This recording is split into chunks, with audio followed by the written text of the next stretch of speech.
Hey everybody, it's Lula.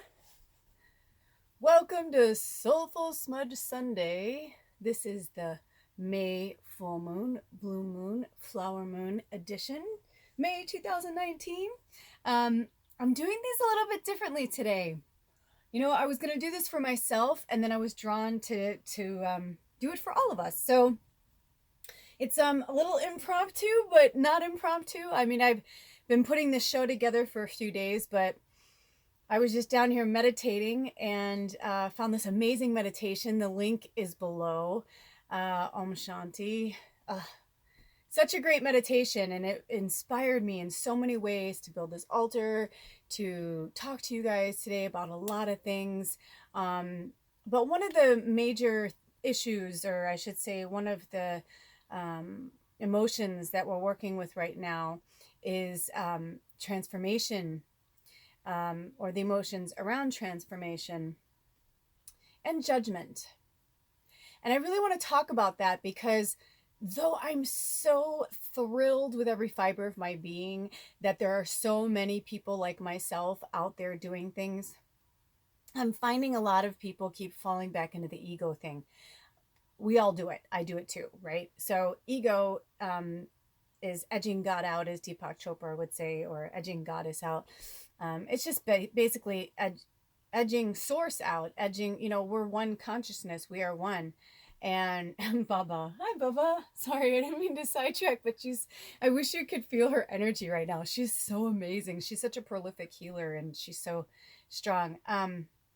Anyway, I digress. I come back. There's a lot of spirits here. There's a lot of people who want to talk. There's a lot of energy that's surrounding me right now.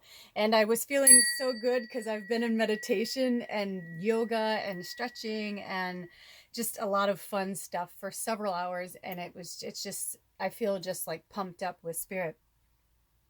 But what I want to talk about with this moon is, and we'll talk about also the Black Panther came to me yesterday morning right after I woke up, and I put that all over my Instagram, but I also wanted to talk about that here, and we will. And also the prairie dog, the cute little prairie dog came to me. I've never worked with the prairie dog. If I have, I don't remember. But anyway, so there's just so many things happening on the planet, in the universe, inside of us, outside of us. There's so much going on that I just felt like today, on like a Soulful Smudge Sunday that I used to do, that I still love to do, was the best time for me to talk about a lot of these different things, because it's the day after a full moon, but we're still in that intense energy, right? Last night it was like pea soup. The night before, the moon was playing, but in and out of the clouds. The weather's been really rainy and cloudy, thick clouds here, where even though the moon is trying to come through, there's no light to be had. But yesterday there was this intense energy that I was feeling, and I started to realize like how much we're not alone, and how much we are really working on this together, and that we together as a collective, we are the transformative energy. We are the ones that are here to help kind of bring the consciousness back to love, back to kindness, back to the direction of growth, evolution. And because I love watching other healers and seeing what they're doing, I have a few people that I follow, and there's one person in particular. I'm not going to call them out because it's unnecessary, but it's someone I like a lot, and someone that I follow and watch a lot of their episodes. And this last one, for some reason, it got me, and it irked me, and I was like, you know what, this needs to be talked about. We need to discuss this. And that is the judgment around how each person is going through awakening. I understand what's happening. I understand that we're in this kind of force-fed evolution right now, that we as a collective decided this was going to happen. But even while we're here, we can't just transform overnight. Most of you who watch my shows and have been following me or know me personally know all of my struggles with addiction and my drinking. And, you know, I was a very, very different person. I used to smoke cigarettes and party and love sex. I was single for quite a long time, and I was like Samantha, and Samantha from Sex and the City, if you watch that. And I was unapologetic about it because I was married and with the same man for like 10 years. And then after that, I was with another man for 3 years and got engaged. And then after that, I realized I needed to kind of take a break from men and like really, and relationships, romantic and sexual relationships that were intimate, because I kept falling in the same patterns with the same kind of person. I was the common denominator. So, but I needed to fulfill my needs as a sexual goddess, as a beautiful, you know, especially because I was like from 32 to like, I'd say 42 was a very interesting time for me sexually. Just really getting in touch with myself and understanding who I am. And I don't want to get too far off course, but I'm just realizing, like, with each chapter, with each transformation that we make, because that's what we're here to do. We're here to keep evolving. You know, if someone is the same all the time, then, you know, it's like not my place to judge how they do it, but I'm saying, like, but that's part of why we're here, right? We're here to evolve. We're here to grow and learn from each other and ourselves. So I had this very intense moment the other day when I realized that when I knew I had to quit drinking, when I knew, like, I had been going through my awakening for a few years, like really like at the beginning process of it. It all kind of started around my 40th birthday. And I remember years ago, I'd seen this psychic and she had told me that when I turned 42, it was going to be like I hit the lottery. And I was like, oh, I'm gonna be rich. Well, she's like, it's hard to explain, and she's like, I don't want to say too much, and you know, she basically told me my higher self was like, no, she's not there yet, you know, blah blah blah. And then she said by the time I was 47, um, I forgot exactly how she worded it, but those 2 years really stuck in my head, and or those 2 ages really stuck in my head, and I realize now what she means because I'm 47 and I've been 47 for like over 5 months, and it's just been a really amazing and transitional experience. And not many people can go through what I went through with Edward recently and come out still like this. I mean, a week ago, I was a fucking shit show, which I should have been. You know, I just had found out some stuff on Friday, and I took Friday to Sunday to kind of like sort it out. And then all this week, like working with other healers and trying to like really get to the gut of everything. And also being completely responsible and accountable for my part in that. Because we are never, you know, I don't want to say guilt free, but we are never, all of us carry our own weight in each situation and how we show up. And the meditation that I recommended to you, she's a really great mantra in there. And I don't remember it verbatim, so I'm paraphrasing. But she was just talking about being aware of our emotions before we respond to another person. Like, see, you know, take in whatever someone gave you, let it sit for a minute, let it resonate. Because what happens is somebody says something to us, and then we just, if it hurts or if it's like, and we're shocked, some of us will automatically respond. And I realized that a lot of my life was, what did you say, Spirit? Cause and reaction. Yeah, it was just like this kind of like somebody would give me this cause to react a certain way. And each time, each situation, we are, you know, they'll say something will keep coming for you until you figure it out. Well, it's like with that too. Our emotional responses to ourselves and each other is really critical now, because especially us as empaths, if we're watching all these different things where people are people we really believe in, or people we trust their judgment or what they're saying, not their judgment, but you know what I'm saying, their personal, like how they're responding to something, is really powerful. And it's really it plays into our psyche and how we are reacting and interacting with each other. So with that being said, you know, like with me, with my family over the last few years, if you watch my other shows and you've seen me, you know, talk about my reactionary things with my family, when my mom was here, we seemed to have this really beautiful respect for each other in our relationship. Even though we had such differing opinions on a lot of things, we were really respectful of each other. But in the end, when she was getting ready to leave after she'd been here for over 2 weeks, it was like 2.5 weeks or like over 2 weeks. In the end, it was like we were just starting to like, it was just reactionary. We were kind of falling back into old patterns. We were, because how many people spend that much time with their parent as an adult, and my mom is now 70, I'm 47, and we've done this dance before. And my mom and I, because she had us so young, I'm the youngest, but she had my sister when she was 18. So, she was basically a child herself raising children. And so she's done the best she can. And now she's amazing and we can have more conversations, but there's still those buttons that we don't even know we're pressing, or there's certain situations that keep coming up and we're like, we're just falling back into those patterns, and we're just falling back into those characters, going back to that movie or that play. It's like, if we keep replaying the same thing, then we're going to get the same result we did before.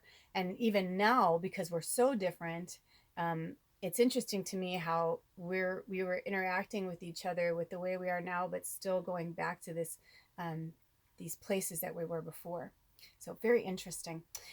Anyway, so I don't want to get too far off topic because I want to talk about some stuff, and I don't have much room on my phone. I've deleted so many things. I had an hour. Now it's telling me I have 23 minutes. So I take that as a sign. So I think maybe Spirit's trying to help me kind of like hone things in, because when I get in Spirit and I get in mode and I'm in like teaching mode or mediumship mode, whatever you want to call it, I'm so in it that I don't fucking care what time it is. I'm not concerned about like whatever, but I do understand that people only have so much time. So I'm going to be respectful of that. So I would apologize for jumping around, but this is just where I'm at today. A lot of things going on. So you hear what I was talking about with that. So we'll move on past that. And so what I want to talk about is I'm having my own inner battle, or have been having my own inner battle with cannabis, because I know that I have addictive behaviors. I have decided I'm no longer going to call myself an addict, because I think that it's a label that if I keep continuing to label myself or others that way, then I am viewing them that way. They're responding that way. And I don't know if that's actually a really healthy way to look at the world. Do you know what I mean? And each other. That's just where I'm at right now. So, but because I have addictive behaviors that I'm still working on, I noticed that I was starting to use the cannabis as an escape. I was starting to use it like the one night I wanted to drink so bad, and I was just like smoking weed all night. And I was like, I can't remember the last time I did that, and like eating food. But again, going through a breakup, I gave myself all of that. But I realized over this last week, Edward and I, we took some time apart, and then, he came here on Wednesday, and then he left, and then he came, and then Friday would have been our 4-year anniversary. And I was having a really hard time around it. And so I just messaged him and I was like, are you working today? And he's like, no. And I said, would you like to come over? And he was like, he didn't even hesitate. He's like, yeah, I want to get some food and I'm on my way. And I was like, okay, awesome. And he came here and we had the most adult conscious uncoupling, as Gwyneth Paltrow calls it. Like, I realized like that we both know that we have so much work to do individually, and it's not even about big camper. Even if we lived in a mansion, we would need to be apart right now, because for things like this, like right before I shot this show, he just showed up. And I've asked him before to like text me, like if he's coming here, whatever. I could tell he was kind of, focused, and he's working on this huge job and, whatever. But I cannot control him. And I can't stop him from doing things that I'm like, you know what I mean? But he came here and I was like, okay, cool. I didn't press play yet, and I came here and I was like, what's going on? You forgot something? He's like, no, it's a different job. And he got these other tools and stuff. And I knew I could have been like, what did I fucking say, dude? Like, why can't you just text me? Like, I was about to shoot a show, blah, blah. Instead, I said, oh, okay. I go, do you need to get in the house? And I just like asked him all these things. And he was like, no. And I said, do you need some food? I'm like, hey, why don't you grab a snack bar, take something with you on your way back. And he was like, oh yeah, that'd be cool. Thanks. And I was like, well, okay, I'll see you later. I'm like, wishing you well on your job. And he was like, all right, I'll talk to you later. And I'm like, I'll see you when I see ya. And it's just been this kind of like cool thing, like he came over last night and watched something for a little while, made some food, and we're kind of sharing this space, and we're realizing that I'm not angry with him about how he handled the situation any longer. I was before, but I realized that we are all here for our own individual purpose, and I love him as a person, and the person that loves me would never consciously hurt me, but his addictions take over, and it has nothing to do with whether or not it's going to hurt me. He knows it, and he hates himself, and he feels shame, and it's like, so for me to add to that shame or add to that, isn't going to do anything. I have to make the decision to pull away from it. And then I just realized, I was like, you know what, there are billions of people on this planet. If I'm meant to be in love again, if I'm meant to have another lover or whatever, then so be it. I told him in one of our conversations, I said, I don't mean this to be harsh. I'm like, but in a weird way, I kind of welcome that. I feel like after 4 years, we're still in a lot of places that we were when we were fighting, in the beginning of the relationship, certain things that were challenging to us. And so I think it's really important that when we recognize those things in each other, instead of making the other, like pushing it back on the person, like, yeah, fucking you deal with your shit, blah, blah, blah. It's like, we can do it in a loving way. We can emotionally like detach ourselves from that and realize that it has nothing to do with us. Like, he's not trying to hurt me. He's a beautiful, beautiful light being having a human experience like I am. And his journey and his path is more arduous than most people I've ever met in my life. I said to him the other night, and it might make me emotional because he got really emotional. And I said, I'm just so proud of you. I'm like, most people, I mean, considering what he's been through and considering like where he is now and how far he's gotten to this place, mostly on his own, is so amazing to me and so commendable. And so, when he started his intense therapy this last year, it's like, that's what's happening. It's like, because all this shit's coming up and now he's really facing it and he has to deal with that. And so he's not proud of the way he's dealing with it in some ways, but he's trying his best to do it. And I read something recently that says, I'm paraphrasing again, but something about an apology.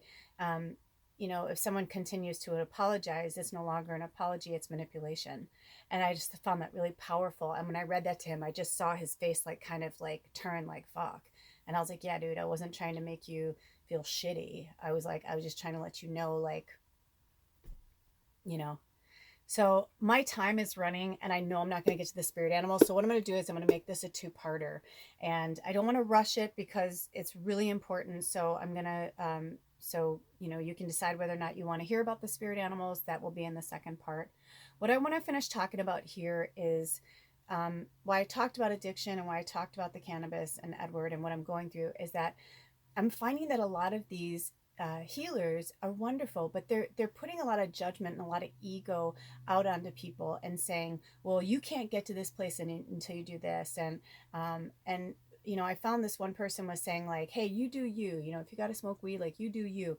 And then I found this latest episode was more of like a judgment on it. It was kind of like, well, you're not going to get to this point without that. And I was like, whoa, whoa, whoa, I totally disagree.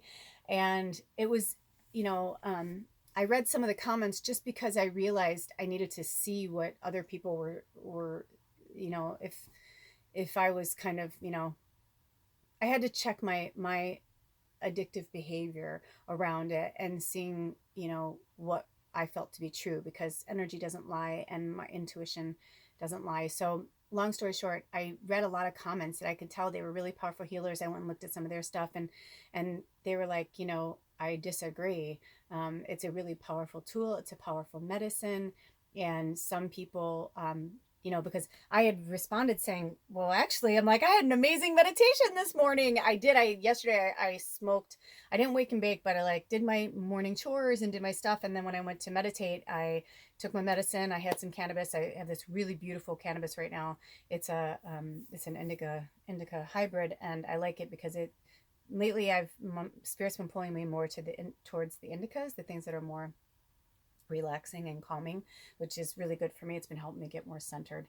And anyway, I had this amazing morning, amazing meditation. I went outside barefoot and I was across in the field and by the wildflowers, and the sun came out and Ra was shining on me and my hands were down and I was barefoot on the ground, and this breeze came through me and I felt my soul levitating out of my body for just a few seconds. And then I came back to center and I was like, wow, that was amazing. Now, do I think it's for everybody? No, but there's billions of us and each of us have our own chemical makeup. So if something works for you and you feel really divinely connected, it is nobody's place to tell you how you should heal, what your medicine is, you know. I was really concerned about that. At first I was offended. So I had to check, okay, well, if I'm offended, why am I offended? And I realized I was offended because my inner addict that I'm trying to work with and tame, I guess, or work with, I don't want to say tame because it has to work its way out one way or the other. It'll stay with me till I die. I don't know. But I'm more in the mindset of us being so real and raw with each other right now, because that's the only way to get through it. Having these beautiful, prolific healers that are putting judgment around things, I personally don't agree with. I have been through a lot of shit myself, and I have been doing everything in my power to bring my grace up to the surface, but I don't believe that it's anyone else's business on how you get there and how you deal with it. If this were me at some other time in my life, I'd still be getting drunk a week later from this breakup. Do you know what I mean? But instead, I'm like, no, we're either, for 4 years, this beautiful human being and I got to share this immaculately beautiful experience that I wouldn't trade for the world. All of my experiences have been amazing. But when you do realize that you're the common denominator in things and that you're still attracting certain people or individuals, we do have to ask ourselves why. And so I'm going to get cut off in like a minute. So that's basically my main thing. With this transformative full moon, I want you to, from now until the new moon, work on changing whatever it is that you need to change for you. Do it in baby steps, you know. Watch that movie, What About Bob? It'll make you laugh, but it's also a great analogy right now. We have to do baby steps. It's What About Bob with Bill Murray. It's hilarious. If you haven't seen it, it'll change your life. It's hilarious. But it shows us a lot about humanity and how we interact with each other, right? And ego and control and all these illusions. I am learning and working with spirit in the way that works for me. I am here just to show you what I'm going through. If it resonates with you, that's great. Thank you for witnessing my transformation. Thank you for being here along my journey. But it's your journey as well. Don't let anyone take that from you. It's very personal. On the next video, I'm going to talk about the Black Panther and the prairie dog. And there's also some other things I want to talk about. There's some tarot cards. I don't know if I have enough time. I think I'm going to get cut off, but I'm going to try and read something to you really quick. Let me see if I can find it. If it's meant to be. If not, if I run out of time, I'll read it to you guys later. But this resonated with me. In the big picture, you will find that your true purpose in life will be geared towards who you really are and what you were born to do, because your greater purpose exists deep within your core, waiting to be discovered. You will naturally provide your unique talents to the world when the time is right for you. And remember, your purpose is related to the needs of the world. That's what we have to remember. We are all in this together. We're a collective.